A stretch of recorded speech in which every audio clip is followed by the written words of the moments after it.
Jojo, what's good people? Brand new vidéo. Et aujourd'hui, petite vidéo de tuto sur 2K23. Comment évaluer les cartes? Alors je présume qu'il y a beaucoup d'entre vous qui savent comment on évalue la carte, c'est pas très complexe. Mais je voulais mettre le point sur le fait que cette année, 2K a décidé de recentrer un peu l'évaluation et en faire vraiment quelque chose d'utile. Parce que l'année dernière, clairement, mis à part faire perdre la valeur des grosses cartes, ça avait aucun grand intérêt, peu de monde le faisait, donc voilà quoi. Donc je vais vous montrer tout simplement pourquoi il faut le faire. Donc déjà, vous allez pouvoir vite le constater, hein, ceux qui grind le niveau 40, que lorsque par exemple vous allez dans les défis à faire, vous avez par exemple, là ici, victoire clutch ou clutch hors ligne, gagner un match clutch hors ligne en utilisant 5 cartes évaluées, donc déjà vous voyez, et puis il y a d'autres, il y en a plein comme ça, il y en a plein d'autres, il y a ici victoire évaluée, gagner un match en utilisant 13 joueurs évalués, enfin vous avez compris le topo. Il y a plusieurs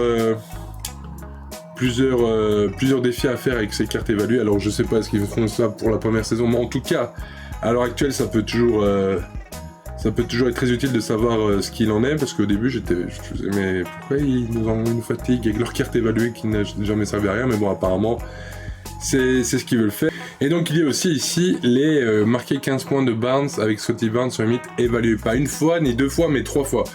Donc clairement il se régale. Bon bref, je vais vous montrer comment on évalue les cartes tout simplement de base. Donc vous allez ici dans mon équipe, vous allez dans service d'évaluation de cartes, ou je sais pas, vous en mettez par exemple, là vous avez le choix entre 1, 3 ou 10.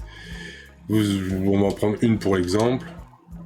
On va prendre Coutinho Mobley, on met oui. On envoie, ça vous coûte 200 MT par carte. Si vous en faites une par une, et comme vous pouvez le voir ici, si vous en faites 3, vous avez moins 10%. Donc ça vous coûtera 540 au lieu de 600. Et ici, même système, si vous en évaluez 10, ça vous avez 15% de remise. Donc vraiment, on voit clairement qu'ils ont essayé de recentrer les évaluations des cartes dans le jeu en mettant tous ces défis et tout ça. Pourquoi pas. Par contre, ça va nous coûter un peu d'MT. Ils ont enlevé les contrats, mais pour nous ajouter ça, c'est pas faux. Et du coup, lorsque ça vous a fait, là, on va juste ouvrir celle que j'ai déjà envoyé en service d'évaluation avant. Et du coup, là, vous voyez, là, j'ai une carte. Mais j'ai la carte de Coutinho Mobley que je viens d'envoyer qui reste 44 minutes 12 secondes. Et ici j'ai les 3 cartes que j'ai envoyées. Donc sachez que plus vous mettez de cartes, plus ça prend de temps. Genre une carte ça prend 30... ça dépend du temps en fait, ça dépend du service, comment c'est les bookies ou pas, parce que normalement c'est 30 minutes. Et tout à l'heure quand j'ai envoyé les 10, ça a pris 1 heure. Bref, j'avais envoyé 3 cartes au préalable, boum, j'ouvre. Alors on voit ici Devin Booker noté à 7, en même temps et pas... Hein.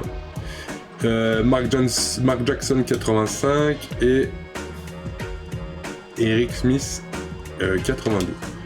Donc voilà. Maintenant on a récupéré les cartes. Vous allez dans mon équipe. Hop, vous les remettez. Vous allez voir, elles sont évaluées. Maintenant vous voyez mon Embiid que j'ai évalué avant, il est à 9. Mon Scottie Barnes, il est à 7. Et ainsi de suite.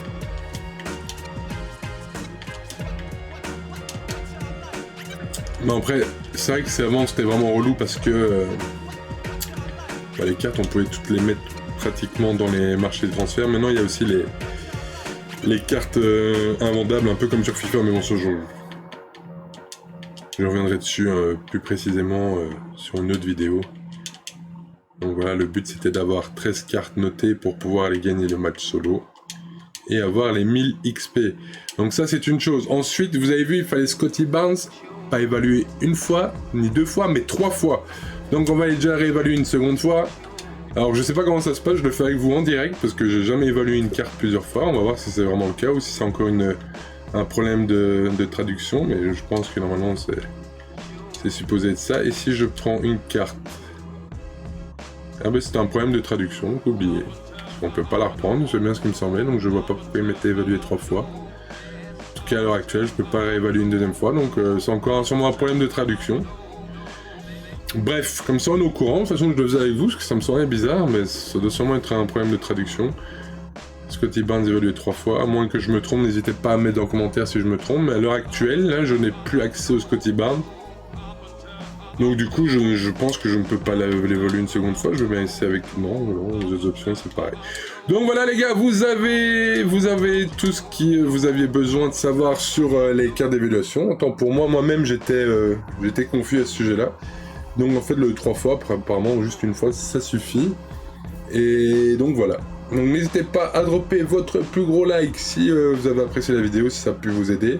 Et ensuite, n'hésitez pas à nous rejoindre sur Twitch aussi et sur Twitter.